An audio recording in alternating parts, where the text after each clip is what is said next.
Well, the battle over who controls California's National Guard has made its way to a federal appeals court. A three-judge panel of the Ninth Circuit Court in San Francisco heard the arguments today. At issue, does President Trump have the power to deploy California's National Guard without Governor Newsom's permission?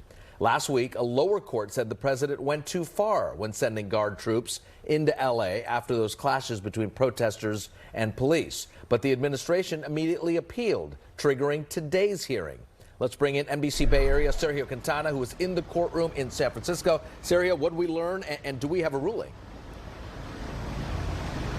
There is no decision just yet, but it was very interesting when you contrast today's hearing to the hearing last week, because in this hearing today, the three judges asked a whole lot more questions of the attorney representing California. In this lawsuit, Governor Gavin Newsom basically says that President Donald Trump did not meet the criteria to be able to mobilize the California National Guard without the governor's approval. Now, the federal law is Title 10, Section 12406 that was specifically talked about today. It lays out the three reasons that a president can federalize a state's guardsmen.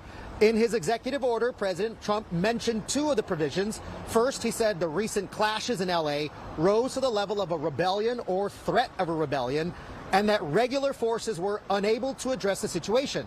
The attorney for the California Department of Justice argued that the situation in L.A. did not meet that criteria, and the Trump administration failed to properly notify Governor Gavin Newsom about the plan to federalize the California National Guard. It actually point you to the president's memorandum on June 7th itself, which directed Secretary Hegseth to, quote, coordinate with the governors of the states. That suggests that even the president saw this statute as imposing some type of consultation or coordination requirement. Of course, Secretary Hegseth did not do so. Now, Raj, in last week's hearing before District Judge Charles Breyer, he mostly aimed a whole lot of his questions at the attorneys for the United States Department of Justice. Okay, Sergio, thank you. It's going to be interesting to see all of this. Did the judges today at this hearing ask fewer questions of the U.S. government's attorney? You were saying that it was more pointed questions.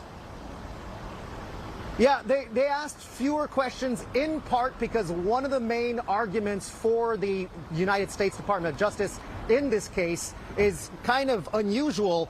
They basically are saying that the courts don't actually have any authority to review the president's powers to mobilize the National Guard.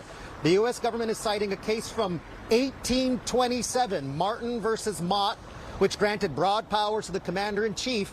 In that case, Private Jacob Mott refused to mobilize for the War of 1812 and was court-martialed. He tried appealing and lost. The judges today seem skeptical of that part of the government's argument. And as far as what comes next, the judges really haven't said how long they're going to take to consider this appeal. Of course, they're trying to decide if they're going to uphold that temporary restraining order that was issued last week, and if they're going to stay that decision in case there is an appeal. And of course, it is also worth mentioning, Raj, that both sides have said that they are going to appeal this to the Supreme Court. Yeah, and it's going to be interesting also because what happens in California might also influence other states and the president's power or lack of power to deploy the National Guard troops, the State Guard as well. Sergio Quintana following this trial for us in San Francisco. Sergio, thank you.